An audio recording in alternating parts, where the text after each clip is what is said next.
Another Saturday and another episode of Solo Leveling done. A lot of things happened in this one, including the start of the Jeju raid, but let's just go through it all and cover episode 10 of season 2 of Solo Leveling right here, right now. Let's jump in. First of all here, I do want to cover the sparring matches, as of course that is where we end off the last episode. I was hoping to see some of the other S ranks show off a bit and have a bit of animation showing their fighting styles. We didn't get a ton of that. We got some of Bayek's beast transformation. Very little, but at least some, which looked cool. I appreciated that. I also appreciated the short scene we got of Cha sort of living up to her dancer nickname, really showing some clean, precise, dance-like fighting moves as she easily overwhelmed her one opponent. But that, of course, is when things start getting a bit rough, as Cha almost gets jumped on,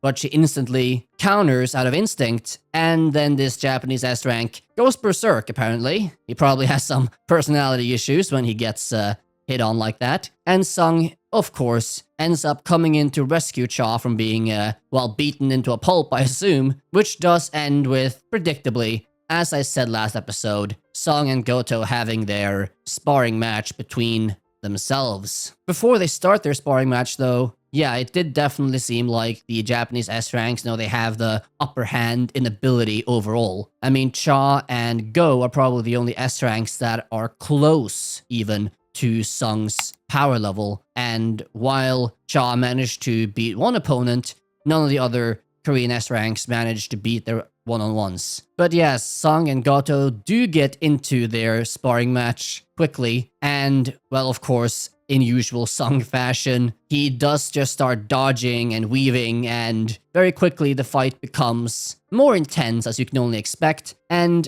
as I also expected last episode, yeah, Goto clearly realizes and sees that Sung is more powerful than meets the eye. And he also makes a comment again of, really? He's a mage? Seriously? With moves like that? Okay, dude. Sure, I believe you. With some moves back and forth, though, we do very quickly go into a, let's say, aura farming Super Saiyan mode, where both people are clearly unleashing their auras and getting ready to perform a fairly, high-level, intense attack, which probably would have been strong enough if let just play out to destroy the entire stadium. But no, Cha and Baek on Sung's side, and then some of the Japanese S-ranks on the other side stop each of them before they end up clashing in a more serious manner, with one of the Japanese S-ranks creating a wall of ice to, cool them off in multiple manners of speaking. While the fight was very short between Sung and Goto, I did appreciate, the intensity but simplicity as well in the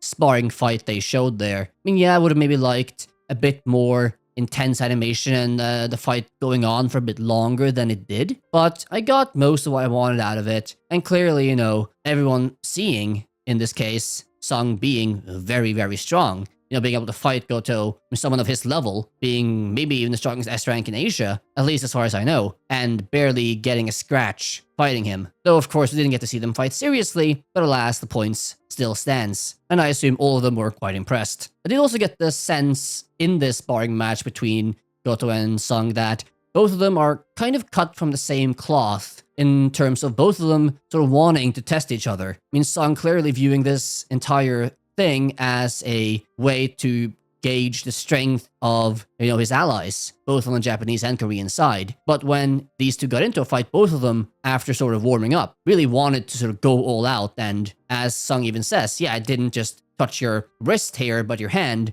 so you wouldn't lose, because, we can't end the battle like that. We have to really go at it to test each other. And as I said, they do really seem similar in that vein, which I suppose is fun to see. Kindred spirits, I suppose, with both maybe being somewhat of a battle maniac when things get tough. So yeah, the sparring match comes to an end. I suppose we'll call it a draw between Goto and Sung for now. And that's when Sung says that, okay, I did this to test their strength, and also, while he was fighting, he managed in the confusion and the intensity to sneak shadow soldiers into 5 of the S-Rank's shadows. So Cha and Baek and Choi and Goto, and I guess Go as well, which might end up proving to be very useful as we see later in the episode, for many reasons, which I'll get back to later. Did also like a quick comment before I move on from Baek that, yeah, let's let Sung and Goto fight. Clearly we know that Sung is capable of being more than just a mage, and also Baek in the back of his head sort of wanting to see, or maybe prove to himself that his theory about Sung being a hunter that can grow over time to be true. I do still wonder what they're going to do with that concept, if anything at all, moving forward, of Baek having this inkling of what Sung really is. But at least I mentioned it, so okay, let's see where they go with that, if anywhere. Now before I move on to the meat of this episode, as always, do remember to like and subscribe if you enjoy these videos and my content, as I deeply appreciate all the support and it helps out the channel a ton, so thank you. Now, the rest of the episode is basically the entire prelude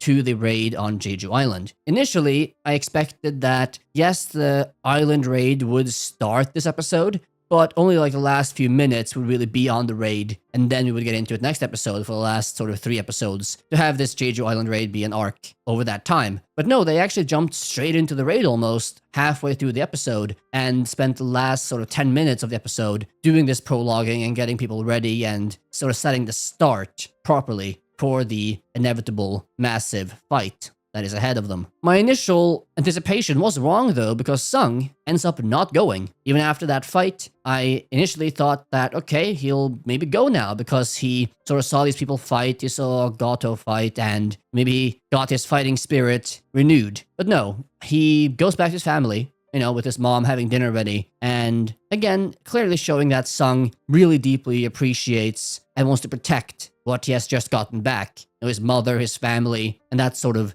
feeling. And he doesn't want to lose that. So he wants to stay around. As he himself says, yeah, my mom needs help. She just woke up from this coma. I can't just be away from them. And with the underlying inclination of, yeah, Sung really appreciates and wants to have this family feel. He has his family back. He doesn't want to even risk losing that for anything. So he stays. And you can see that Goto reacts to Sung not being on the raid list when he talks to his person back home in Japan, when he says he found someone good, and Cha as well, commenting on, okay, Sung is not joining us. Outside of Sung though, it seems that everyone else basically came up to the mat and wanted to be part of this operation. We have a healer girl and old mage guy from season 1. They're back in it to do their duty and stand in the defense force. Even Song Hee wanting to be part of it, even as an E rank. Now, clearly making this whole thing, seem like just a very, very national, sort of all-encompassing mission, right? Like everyone, even people, like the healer girl, I forgot the name of her season 1,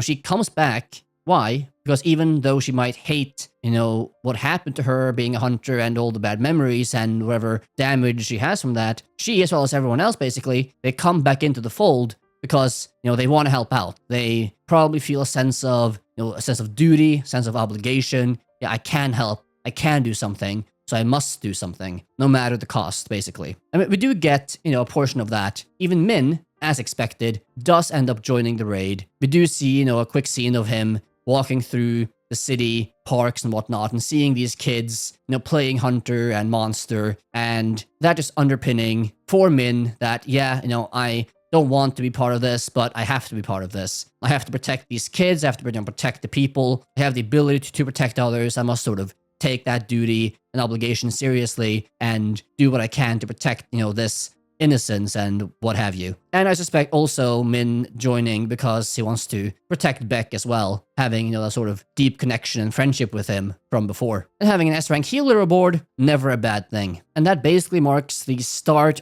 of the raid. Everyone's ready to go. People have signed up. We have the island being completely surrounded by, Japanese and Korean fleets with, tons of hunters on them. You have A ranks and B ranks, whatnot, being on the fleet there, I suppose, right around the island to protect any stragglers from getting through. And then you have, let's say B ranks and below, probably on the mainland or islands further back to take care of anyone that might get past the initial line of defense. I did appreciate the very quick scene as well, when they're sailing in to surround the island, and Min Sung, the actor, he's like, trying to get some good PR being at the front of the fleet with some ship, and then, the leader of the guild being like, what? No, he's way too far forward. He might actually be in the line of fire. Send him back. Send him way to the back somewhere. He can't get hurt, okay? Do it now. Like, yeah, okay, I get it. But of course, Minsong, good try, dude. Good try to get some good PR there. I appreciate the tenacity to rebuild your image. And as the island and everything is surrounded, of course, then the Japanese S ranks are then placed on the island to work as a distraction before the Korean S ranks, go in to take on the queen. Once again, they're showing a few scenes with Choi and Baek, especially Choi, but Baek as well, having this sense of determination, right? Like this being something very deeply impactful and just meaningful to them. Both of them were there at the last Jeju raid. Both of them have a lot of sense of failure, of loss, and I assume a lot of other mixed complex feelings regarding what happened there last time. But both of them having this very deep sense of determination and will that never again, we will not fail again. We will this time succeed, and in that way also make up for all the loss and the death and the travesty that happened here last time. We do get to see Choi show off some nice fireballs and fire magic to sort of underline,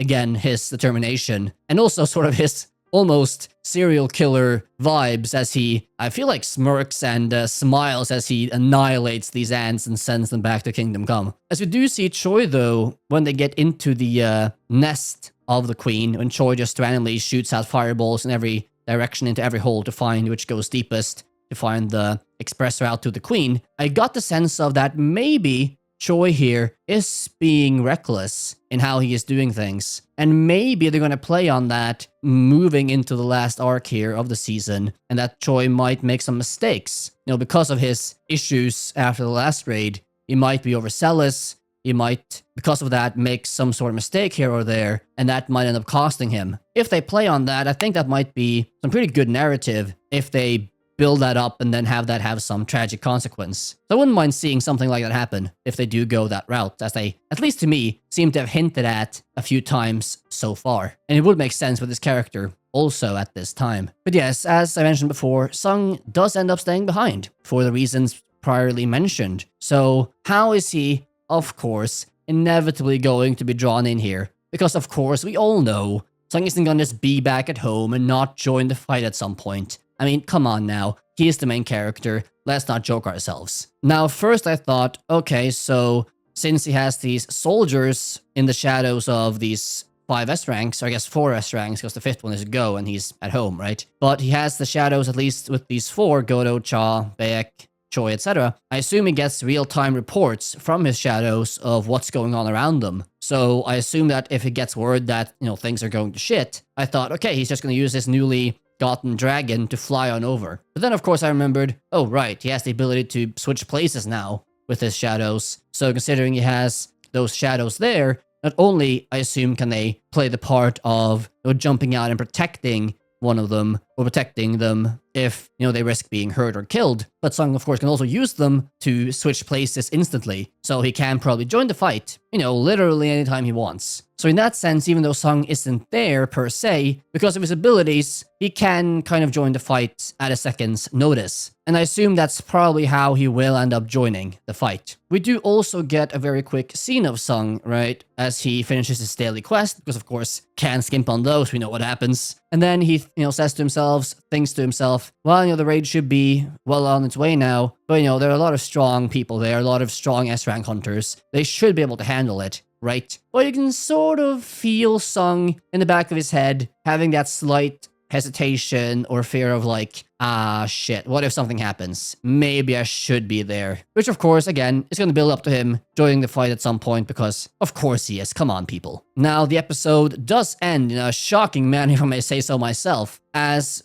before the end of the episode, it sort of felt like, okay, they're just going to sort of end this on the setup. We're not really going to get anything too intense happen here before next episode. But oh boy, was I caught off guard there at the end. Because as of course, Choi and the others get into the egg breeding chamber of the queen, they see this one massive egg, which of course did spawn the boss rank ant earlier in the episode, which conveniently, I am very sure is going to serve as the boss fight monster that Sung has to take care of in the end. But yes, that boss ant does spawn, and as we see at the end of the episode, yeah, it cuts the head clean off of one of the Japanese S-rank hunters in a very brutal, nonchalant way. And that is a cliffhanger and a half as well, as of course we cut straight to credits after that happens. Initially, when I saw that scene, when I saw, this one Japanese S rank having this cut on his back, right? Saying, yeah, he got hurt by one of the ants. He asks this other, waifu S rank Japanese to heal him. Apparently, she's a healer. So she has a weapon, and she did kill some ants. So I guess she's a fighting healer, or she has some skill in fighting, but she is a healer, question mark. But apparently she wants money for it, but not this time, she wants something else. I just thought the episode was going to end with like some sort of joke. Yeah, I'll heal you, but actually I want you in exchange. But no, we didn't get that far. Because as said, yes, the waifu just got her head chopped off. And that, I think also, not only works, of course, as a very intense cliffhanger for the battle to come, but it also serves as a good demonstration of, yeah, this, let's say, boss ant is extremely strong. I mean, it has the ability to instantly, without any of these 3 strong S ranks noticing it, just coming out from nowhere and just chopping the head off of an S rank hunter just like that. I mean, for a monster to have the ability to do that, it must be, a very sort of extreme S rank monster, which clearly, again, sets it up to be, a very, very high-level monster only someone of, let's say, Sung's skill level will be able to handle. Hint, hint. But as I mentioned, yeah, I do like that scene, not only for, of course, the cliffhanger, let's say, shock value, but how it also puts into perspective how strong this boss ant really is. And that, well, brings us to the close of the episode. As a whole, I appreciated it. Of course, the Sung Goto sparring match I enjoyed and expected it to happen. It did happen. The Jeju raid got started, which I also expected to happen this episode. And yeah, I mean, everything I expected to happen this episode did sort of happen. And it worked well as a setup episode. And I assume that the last 3 episodes, because if I'm not wrong, we have 13, which means they have 3 left. The last 3 are probably going to be, very intense, very heavy on the action, having, fights throughout, I assume, until the end of the last episode. So, as a setup episode, to sort of have the calm before the storm, though the storm definitely seems to start at the end of this episode, I think it worked well. I enjoyed it. Not the best episode of this season, but, being a setup episode, and being an episode where not a ton really happens. We just set up for the big sort of climax of the season. I think it does that very well on a very fine level. No real complaints, some enjoyable fights, some enjoyable sparring. And yeah, I have to say, I am definitely quite excited just to see how this, season ends with the inevitable climax of the Jeju Island raid, and inevitably where the anime goes from there, because, I assume season 3 is already in the works at this point, considering the popularity of this series. That being said, though, what did you think of this episode? What do you think of the upcoming island raid, and what that entails? Leave all those comments on the episode, or my commentary and analysis down below in the comment section. With that being said, hope you had a good time watching this. Hope you enjoyed. Hope you got some value out of it. If you did, please remember to like and subscribe. If you want to be extra supportive, check out my Patreon in the description down below. Would deeply appreciate any and all support you choose to give. That being said, hope you have a good day. As always, keep watching anime, and I will see you all next time. Bye-bye.